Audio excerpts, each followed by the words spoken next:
শুভেন্দুর কথায় surgical strike যেমন ওখানে চলছে 2026 এ বাংলার ভিতরেও এই ভারত বিরোধী টুকরে টুকরে গ্যাংয়ের উপর সার্জিক্যাল স্ট্রাইক করা উচিত।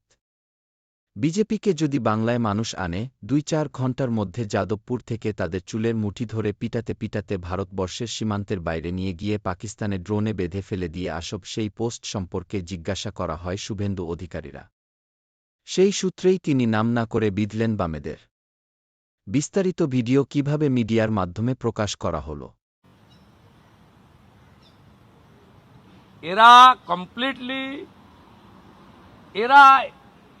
এই যেদিন সিঁদুর অপারেশন হলো, সাকসেসফুল অপারেশন, মাসুদ আজহারের পুরো ফ্যামিলিকে একেবারে ভ্যানিশ করে দিল ভারতের বীর সেনারা।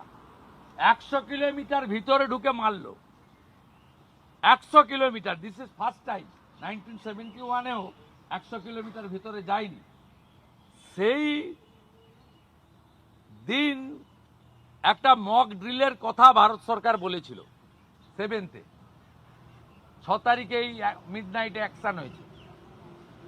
আপনি মক ড্রিলের ডিক্লেয়ার করার পরে সিপিএম এর ওই মালগুলো তো টিভিতে থাকে, আপনারা ডাকেন বলে, ওই চ্যাংড়াগুলো, ওদের একটা ভাটাংশ আছে, এদেরও কতগুলো আছে।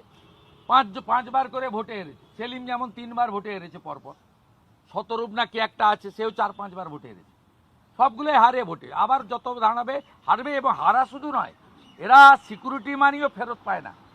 এরা প্রত্যেকের Facebook account, x account, Instagram খুলে দেখুন, নরেন্দ্র মোদীকে নিয়ে কি খিল্লি না করেনি এরা।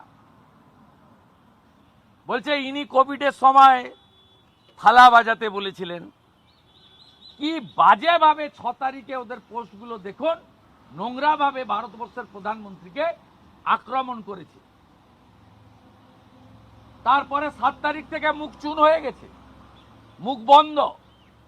ইনসাফ মিছিলও পাবেন না, তেরঙ্গা মিছিলও পাবেন না।